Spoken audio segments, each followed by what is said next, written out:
धरती व एस्टेरॉयड की राइवलरी बहुत पुरानी है और धरती और एस्टेरॉयड का 36 का आंकड़ा है, क्योंकि जब जब धरती के पास कोई भी एस्टेरॉयड आया है धरती से टकराया है और टकराने के बाद वह वहां पर तबाही मचाया है। और ऐसा ही एस्टेरॉयड 2022 में भी आने वाला है। और ये एस्टेरॉयड कोई ऐसा वैसा एस्टेरॉयड नहीं है जैसा कि आप 29 अप्रैल वाले एस्टेरॉयड को मान रहे हो। और ये बहुत ही रियल बात है और ये नासा का कहना कि ये एस्टेरॉयड धरती से टकरा भी सकता है। नासा की एक रिपोर्ट के अनुसार JF1 नामक एक एस्टेरॉयड, जिसको हम अर्थ ऑब्जेक्ट भी बोलते हैं और जिसका अर्थ होता है नियो, ये एस्टेरॉयड मई 2022 में धरती से टकरा सकता है। अब ये धरती से कैसे टकरा सकता है वो मैं आपको फुल डिटेल बता देता हूँ।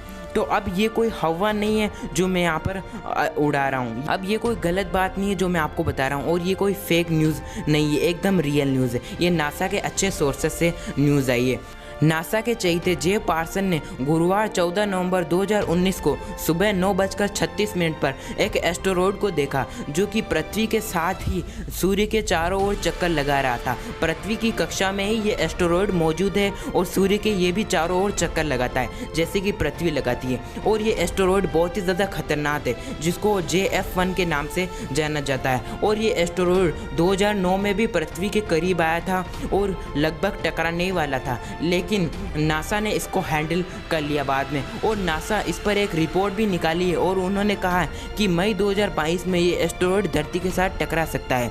इसलिए इसको ख़त्म करने के लिए या इसका खात्मा करने के लिए हम कुछ डिवाइस पर भी काम कर रहे हैं। मतलब नासा इतना डर गया उस एस्टेरॉयड से कि वो उसका खात्मा करने के लिए, उसको दूर से ही नष्ट करने के लिए कुछ डिवाइस बना रहा है, या कह ले रॉकेट सिस्टम बना रहा है जिससे वो एस्टेरॉयड धरती से पास आने से पहले ही वो नष्ट हो जाएगा और जिसको वो नष्ट कर देगा उसके कण कण बिखर जाएंगे और बाद में स्पेस में घूमते रहेंगे। और एस्टेरॉयड कुछ ऐसे ही होते हैं, मतलब कोई भी ग्रह खत्म हो जाता है या कोई भी ग्रह तबाह हो जाता है या उसका कण कण बिखर जाता है, तब वो एस्टेरॉयड के रूप में छोटे छोटे एस्टेरॉयड या कुछ बड़े एस्टेरॉयड भी बन जाते हैं। जैसे हमारे पत्थर बन जाते हैं, जैसे पत्थर को तोड़ते तो कुछ बड़ा टुकड़ा बनता है और कुछ छोटा टुकड़ा बनता है, तो वही एस्टेरॉयड, तो हम उन्हें ही एस्टेरॉयड बोल सकते हैं। तो एस्टेरॉयड उसी तरीके से स्पेस में घूमते रहते हैं, कुछ बड़े एस्टेरॉयड होते हैं और कुछ छोटे होते हैं। तो छोटों से हमें इतना खतरा नहीं है, लेकिन बड़ों से बहुत ज़्यादा खतरा है, क्योंकि ये पृथ्वी को समाप्त भी कर सकते हैं और उसका खात्मा भी कर सकते हैं। जैसे एक एस्टेरॉयड ने